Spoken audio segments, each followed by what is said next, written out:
Kebenaran rentas daerah dan negeri untuk individu lengkap dos vaksin COVID-19.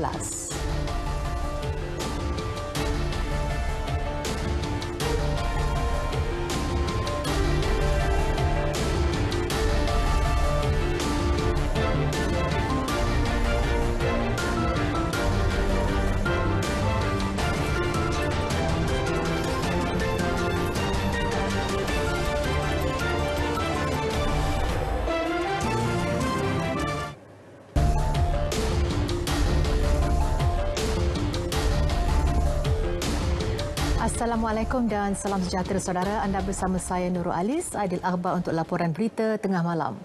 Saudara, berkuat kuasa Selasa ini kerajaan bersetuju memberi kemudahan bagi sektor sosial kepada individu yang telah menerima vaksinasi lengkap dan menetap di negeri-negeri dalam fasa 2 Pelan Pemulihan Negara PPN dan fasa seterusnya.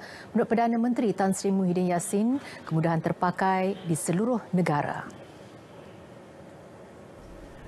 Perdana Menteri berkata pengembara yang pulang atau baru tiba dari luar negara dibenar menjalani kuarantin wajib di rumah dan diberi perintah pengawasan dan pemerhatian di rumah digital.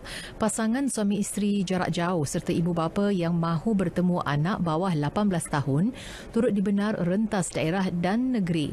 Selain itu, aktiviti solat di masjid dan surau juga dibolehkan tertakluk kepada pihak berkuasa agama negeri. Pihak masjid dan surau perlu pastikan SOP berkaitan dengan protokol kesihatan awam seperti pemakaian pelitup muka, penjarakan fizikal dan juga pastikan jemaah terus pulang setelah selesai solat. Kebenaran sama turut diberi kepada rumah ibadat bukan Islam. Kemudahan lebih banyak diberi kepada penduduk negeri fasa 2 dan seterusnya. Sama seperti syarat untuk semua fasa, hanya individu lengkap vaksinasi boleh menerima kelonggaran diumumkan. Menurut Tan Sri Muhyiddin, rentas daerah dibenar untuk penduduk negeri terlibat. Mereka juga boleh makan di kedai makan atau restoran. Sehubungan itu, saya ingin menasihatkan orang ramai untuk dine-in ini apabila perlu sahaja dan tidak meluangkan masa yang terlalu lama. Orang ramai juga dinasihatkan untuk take away jika situasi mengizinkan. Pilihlah premis-premis yang punya sistem pengudaraan yang baik dan terbuka. Selain itu, aktiviti sukan dan riadah tanpa sentuhan fizikal dan bukan berkumpulan di kawasan terbuka dibenarkan. Antara aktiviti dibolehkan jogging, senaman, tai chi, berbasikal, papan luncur, golf dan sebagainya. Penduduk fasa 2 ke atas juga boleh menjalankan aktiviti pelancongan dalam negeri sama melibatkan inap desa dan hotel. Kementerian dan agensi terlibat serta pemilik premis bertanggungjawab sepenuhnya pelaksanaan kemudahan. Jika wujud pelanggaran SOP, kemudahan akan ditarik balik. Kelonggaran rentas negeri dan daerah kepada individu yang lengkap 2 dos vaksinasi dapat memberi manfaat kepada institusi kekeluargaan. Timbalan Perdana Menteri Datuk Seri Ismail Sabri Yaakob menerusi Facebooknya berkata, anak yang sedang membesar, terutamanya yang berusia 18 tahun dan ke bawah, tidak seharusnya terpisah terlalu lama daripada ibu bapa. Datuk Seri Ismail juga memaklumkan cadangan dan rintihan rakyat terutamanya yang dilontarkan di media sosial akan terus dibawa ke mesyuarat seterusnya. Sebelum ini, Perdana Menteri Tan Sri Muhyiddin Yassin memaklumkan ibu bapa yang lengkap 2 dos vaksinasi dibenarkan rentas daerah dan negeri bagi bertemu anak yang berumur 18 tahun ke bawah yang berkuat kuasa 10 Ogos ini. Pengumuman Perdana Menteri itu mendapat reaksi positif rakyat terutamanya mereka di negeri-negeri fasa 2 PPN dan seterusnya. Bagaimanapun kemudahan itu perlu seiring dengan pematuhan SOP ditetapkan Majlis Keselamatan Negara. Dan pastinya memberi kelegaan kepada rakyat Malaysia khususnya, dan kita seharusnya menganggap bahawa kelonggaran ini bukan satu kelonggaran yang boleh dipermudahkan. Tapi paling utama bagaimana kita menjaga SOP terhadap kendiri. Oleh kerana ini pandemik COVID-19 ini adalah tanggungjawab individu, adalah tanggungjawab diri masing-masing, kejujuran diri sendiri. Terima kasih kepada PM kita bagi kelonggaran kepada mana-mana individu dapat dua dos vaksin lah. Saya rasa kelonggaran ini memang amat terkesan sekali untuk saya ni. Lagi-lagi untuk rentah daerah lah. Akan memberikan satu kelegaan kepada seluruh pengusaha kecil dan sederhana khususnya di Kelantan yang terjejas akibat pandemik COVID-19 yang melanda negara sejak daripada Mac 2020 yang lalu. Boleh mengambil peluang yang diberikan ini, namun tidak sekali-kali mengabaikan norma baharu yang ada seperti memakai pelitup muka separuh, sentiasa membasuh tangan dengan pensanitasi tangan dan penjarakan fizikal. Jadi itu antara perkara-perkara yang masih terus kita perlu amalkan walaupun mungkin kita telah dibenarkan dalam fasa 2 ini sebagai contoh untuk kembali menjalani kegiatan-kegiatan sosial.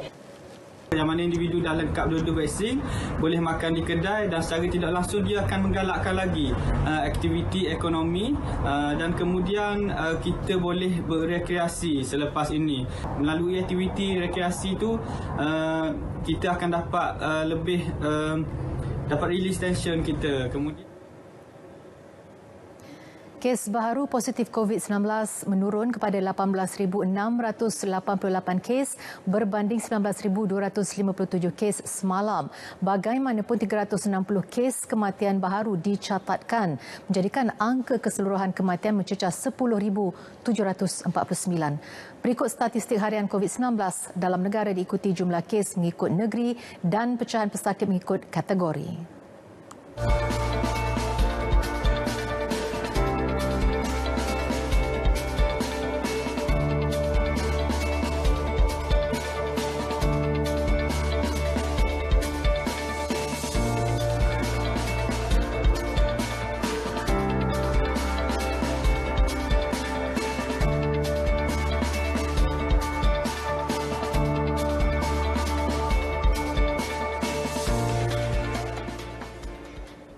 Kementerian Kesihatan Malaysia KKM telah mengenal pasti 39 lagi kluster baharu hari ini, menjadikan kluster aktif kini sebanyak 1,213 kluster.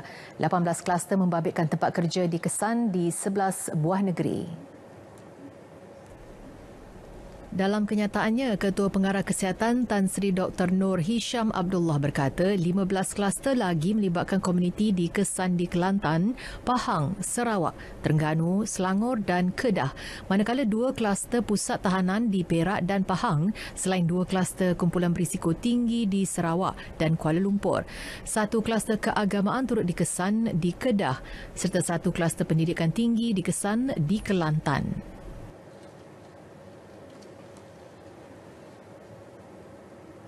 3 lagi kes baharu dikesan di Parlimen berkaitan persidangan Dewan Rakyat menjadikan keseluruhan 88 kes positif setakat semalam. Ketua Pengarah Tan Sri Dr. Nur Hisham Abdullah berkata ini sekaligus menjadikan jumlah keseluruhan adalah sebanyak 20 kes positif semasa Dewan Rakyat bersidang. Jelasnya, menerusi satu kenyataan media, ketiga-tiga individu tersebut mempunyai gejala ringan dan telah pun lengkap 2 dos suntikan vaksin. Pada 6 Ogos lalu, KKM melaporkan 85 kes positif telah dikesan berkaitan semasa persidangan Dewan Rakyat. Kesemua terdiri daripada individu yang hadir ke persidangan dan kontak rapat sejak persidangan diadakan pada 26 sehingga 29 Julai lepas. 8 lokaliti di Sabah, Kelantan dan Terengganu dikenakan Perintah Kawalan Pergerakan diperketatkan PKPD dari 10 hingga 23 Ogos ini. Menteri Kanan Keselamatan Datuk Seri Hishamuddin Hussein memaklumkan keputusan itu dibuat setelah meneliti pembentangan Kementerian Kesihatan KKM mengenai penilaian risiko serta trend jangkitan COVID-19. PKPD di Sabah membabitkan 3 lokaliti di Tawau iaitu Blok 11 Kampung Titingan, Kampung Pukat Tanjung Batu Laut dan Kampung Rawa-Rawa Baru 4 selain 2 lokaliti di Perumahan Ladang Kalabakan serta Kampung Padas di Kota Kinabalu. Manakala PKPD di Terengganu melibatkan Desa Keluarga YPK Cendering, Kuala Terengganu dan PKPD di Kelantan dilaksana di Kampung Baru Pupuh, Pasir Putih. Selain itu, Datuk Seri Hishamuddin juga memaklumkan PKPD di 2 lokaliti di Kelantan dan 1 di Langkawi yang sepatutnya tamat pada 9 Ogos dilanjutkan sehingga 23 Ogos depan. Selain itu, 1 lokaliti di Kuala Terengganu yang sepatutnya tamat pada 9 Ogos dilanjutkan sehingga 18 Ogos depan. Beliau juga memaklumkan penamatan PKPD di 30 lokaliti di Sabah, Perak, Pahang dan Kelantan pada 9 Ogos. Perkembangan terkini selebriti Siti Sarah Raisuddin yang dijangkiti COVID-19. Kadar oksigennya ketika ini pada kedudukan 40%. Suaminya Syuib berkata doktor menghubunginya petang tadi memaklumkan keadaan terkini isterinya. Sangat-sangat tak baik. Nanti dia punya oksigen 340. Sekarang tu tengah cuba untuk balikkan dia. Syuib berkata demikian pada majlis bacaan Yasin buat Siti Sarah secara maya.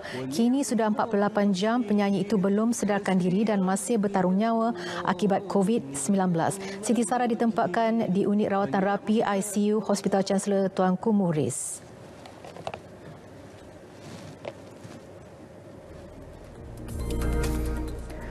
Kerjasama setiap ahli masyarakat adalah penting bagi membolehkan PIK mencapai kejayaan. Buat mereka yang telah menerima janji temu, hadirlah untuk mendapatkan vaksin anda. Pada masa yang sama, kita kongsikan bersama ahli keluarga dan kawan-kawan tentang kebaikan vaksin dan galakkan mereka untuk mendaftar. Anda juga boleh menyumbang tenaga untuk menjadi sukarelawan di PPV dan maklumat lanjut tentang perkara ini akan kita kongsikan nanti. Tetapi yang paling penting buat masa ini adalah untuk kita terus menjaga SOP dan kawalan kendiri.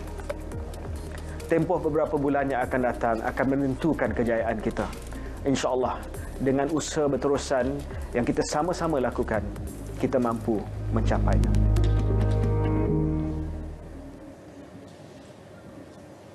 Ahli Parlimen Rembau Khairi Jamaluddin Abu Bakar menyatakan kesetiaannya bersama UMNO dan akan meneruskan tugas sebagai Menteri Penyelaras Program Imunisasi COVID-19 Kebangsaan seperti biasa. Jelasnya keabsahan Perikatan Nasional hanya akan diputuskan semasa persidangan Parlimen pada September nanti. Saya orang parti dan saya merayu kepada parti untuk sehingga bulan September undian yang akan menentukan keabsahan. Saya masih lagi dengan UMNO, saya setia pada UMNO, biarlah saya buat kerja saya vaksinasi ni. Ya, ini soal nyawa rakyat Malaysia. Selagi tidak ada undian untuk menentukan keabsahan, biarlah saya buat kerja. Beliau ditanya mengenai pendiriannya terhadap kerajaan terutama kerjasama di kalangan ahli parlimen dalam Perikatan Nasional. Persidangan parlimen pada September nanti dijangka akan membawakan usul undi percaya terhadap Perdana Menteri Tan Sri Muhyiddin Yassin. Tiada sebarang sasaran ditetapkan bagi usaha memberi bantuan bakul makanan kepada golongan yang memerlukan. Ahli Parlimen Kuala Pilah Dato' Eddin Shazli Shith berkata sumbangan bakul makanan yang telah mula diberi sejak awal pandemik COVID-19 akan terus diberi kepada golongan yang memerlukan tanpa mengira latar belakang. Baginya, keadaan rakyat ketika ini yang terjejas sejak penularan COVID-19 menjadi keutamaan untuk meneliti keperluan mereka. Kita daripada mula, kita dah RM5,000 lebih. Yang untuk ini saja dah RM2,000 untuk apa di bawah skim komoditi. Kita akan teruskan. Kita tak meletakkan sasaran. Selagi rakyat memerlukan, kita akan cuba bagi. Tadi saya difahamkan, Datuk kata ada banyak lagi tempat. Okey, kita akan bagi, kita akan cuba usahakan untuk kasihkan.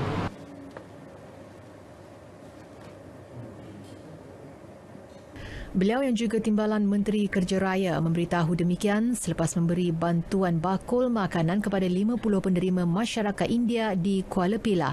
Sehingga kini, sebanyak 2,000 bantuan bakul makanan telah disampaikan menerusi pakej perlindungan rakyat dan pemulihan ekonomi pemulih di Kuala Pilah. Kira-kira 1 tan buah-buahan dan sayur-sayuran disumbangkan Lembaga Pemasaran Pertanian Persekutuan FAMA kepada anak-anak yatim di Wisma Yatim Perempuan Islam Pulau Pinang petang tadi. Ia merupakan satu program di bawah Mafi Prihatin bagi membantu mereka dalam pandemik selain memberi pendedahan berkenaan buah-buahan tempatan kepada generasi muda. Timbalan Ketua Pengarah Pembangunan FAMA Malaysia, Datuk Muhammad Mustahapa Awang berkata, selain buah-buahan serta sayur-sayuran, pihaknya turut menyumbangkan beras dan produk keluaran FAMA. Jadi pada hari ini kita bawa 1 tan sayur-sayuran dan buah-buahan, juga termasuk produk-produk industri makanan untuk manfaat anak-anak yatim. Sebenarnya kita sedia maklum, anak-anak yatim dan keseluruhan rakyat di negara kita terkesan dengan wabak COVID-19. Jadi dengan sumbangan yang diberikan oleh FAMA ini, dapatlah sedikit sebanyak meringankan bebanan untuk pengurusan anak-anak yatim. Sumbangan tersebut turut mendapat kerjasama dari usahawan-usahawan sekitar negeri Pulau Pinang. Sekarang program kita ni 103 serbuan obdadu dijalankan oleh Polis Johor antara 31 Julai hingga semalam melibatkan kegiatan loteri awam tanpa lesen dan judi dalam talian. Operasi itu berjaya menahan 130 individu berusia 19 hingga 58 tahun. Jelas Datuk Ayub, 72 tangkapan melibatkan 66 lelaki dan 6 wanita disyaki terlibat dalam kegiatan loteri awam tanpa lesen dan merampas 74 telefon bimbit serta wang tunai lebih RM13,000. Manakala 34 serbuan di premis judi dalam talian menahan 53 penganjur serta penjaga premis selain 5 pemain. Polis akan memohon kerjasama Tenaga Nasional Berhad dan pihak berkuasa tempatan untuk memotong bekalan elektrik dan membatalkan lesen perniagaan premis terlibat. Dari segi proses tu, TNB lagi cepat untuk memotong bekalan, tapi PBT ni akan ambil masa sikit. Macam saya katakanlah, kalau hanya membiarkan polis buat operasi memang benda tak akan habis. So kita nak ambil tindakan terhadap premis. Kerana premis ini akan dipotong bekalan, lesen mereka akan dibatalkan. Barulah ini kita dapat mengambil pendekatan holistik bagi memastikan judi-judi online ini dapat dibenteras. Kes disiasat mengikut Seksyen 4A-A dan Seksyen 4-1-C Akta Rumah Judi Terbuka 1953.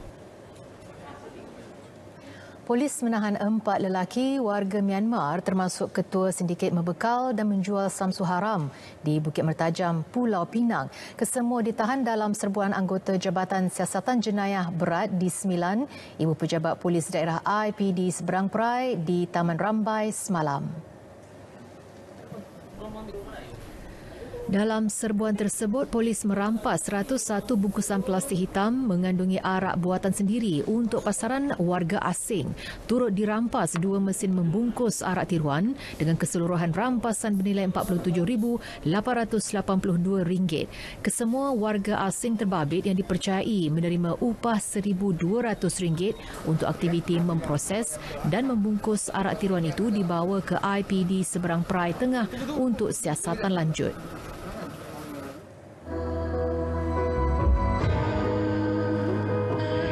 Bulan Ogos tiba lagi dan semangat menyambut bulan kebangsaan kian terasa. Sebagai rakyat Malaysia, menyemarakkan bulan ini dengan kibaran jalur gemilang amat sinonim. Apatah lagi menjelang sambutan Hari Kebangsaan pada 31 Ogos kelak. Walaupun kita dalam suasana norma baru, semangat kita sebagai rakyat Malaysia yang bersatu tidak pernah luntur. Ayo, kibarkanlah jalur gemilang di mana saja anda berada sebagai tanda cinta kepada negara kita Malaysia. Demi negara, Malaysia prihatin.